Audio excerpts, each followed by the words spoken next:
After I graduated from Brandeis, I applied to composition graduate programs. I got into Brandeis, obviously, because they knew me and they already liked me. And I got into another school up in Cambridge. But then I realized, I don't know if I'm really ready, if this is what I really want to do.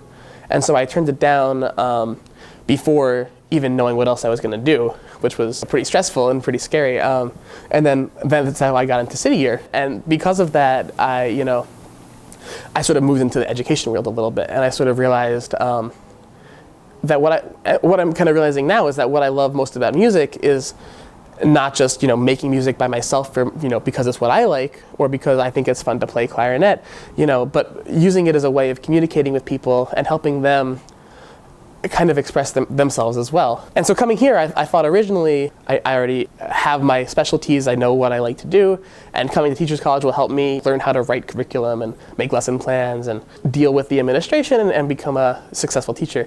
But really, it's been a lot more about expanding who I am as a musician too, and kind of making me realize, I thought I was this expert. I am very good at musical theory. I understand a lot about classical music. I have a pretty good knowledge of the classical music canon, but that's only a very small part of what it is to be a musician, because there's so many other styles, jazz, pop, Japanese music, Indian music, all these world musics that I know virtually nothing about, and I would never have thought to learn about them if I hadn't come here. I think, I don't think I ever would have played double bass if I hadn't come here.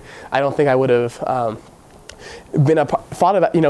about composition in the ways that I do here. Last semester we had a lot of individual projects, and our final project was to create a piece of music using no traditional notation, and then we had 20 minutes to lead the class in a rehearsal of it.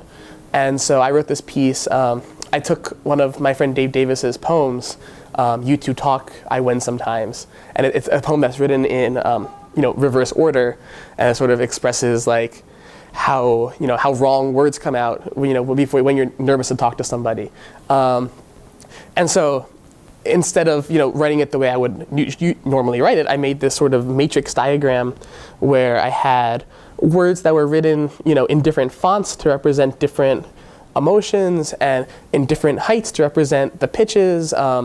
I made sort of a choose your own adventure kind of path for the musicians, and it was a flexible score so that anyone could play off of it. It was for it was written for the class, but it could be performed by any size ensemble as long as you have, some singers and some. I guess you could even do it with all singers if you wanted to.